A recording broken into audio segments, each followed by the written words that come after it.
Scott Morrison has become the first Australian Prime Minister to visit East Timor in more than a decade as it celebrates 20 years of independence.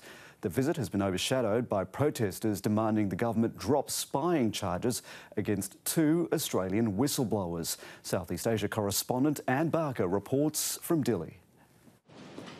For the Prime Minister, this is an historic visit to celebrate Timor-Leste's independence and the formalising of a maritime deal that sets out a permanent sea boundary between the two countries. Thank you for having me here. The treaty will give the young and impoverished nation a majority share of oil and gas royalties from the Timor Sea.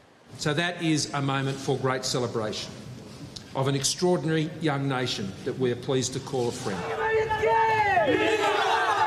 But it's the history behind this agreement that's still causing anger. 87-year-old widow Shirley Shackleton has campaigned for Timor-Leste for 44 years, since her journalist husband was murdered at Balibo. She confronted the Prime Minister with a petition of 4,000 names. They're demanding the government drop the prosecution of two Australian whistleblowers. Excuse me, I'd like to go to the Prime Minister. One, known only as Witness K, exposed Australia's bugging of the Timorese cabinet room during the treaty negotiations. Excuse me, don't bully me. I want to see the Prime Minister of Australia. It's wrong, and we should be proud because he's telling the truth and being punished. And we can't have that in Australia. Despite the controversy surrounding the treaty, at least one former president believes Timor and Australia remain good neighbours. Australia is very important for the viability, the survival, the independence of this country. So it must do everything to have an absolutely good, solid relationship with Australia.